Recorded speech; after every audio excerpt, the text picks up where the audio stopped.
আরে পায়েল, তুই এখানে? এই গার্ড, তুমি কি কোনো ভদ্রতা জানো না?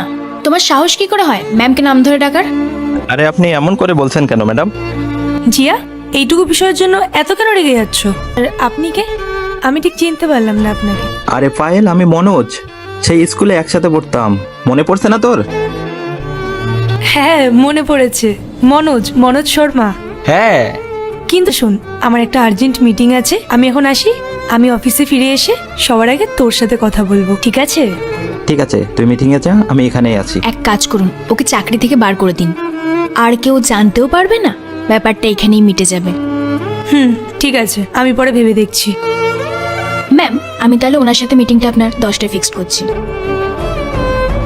পায়েল, তুই আমাকে ডেকেছিলি? হ্যাঁ মনোজ, আমি ডেকেছি তোকে। দেখ, তুই আমার ছোটবেলার বন্ধু, আর তুই নাকি আমার অফিসে সিকিউরিটি গার্ডের কাজ করছিস। তুই জানিস অফিসের বাকি সবাই যখন জানতে পারবে আমার রেপুটেশনটা কোথায় যাবে? এই জন্য ম্যাম তোমাকে এখান থেকে বার করে দিচ্ছে। আর নেক্সট দিন থেকে আর আসার দরকার নেই, চলো যাও।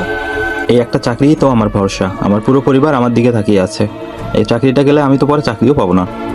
আরে আমি তোকে এটা কখন বললাম যে আমি তোকে চাকরি থেকে বার করছি?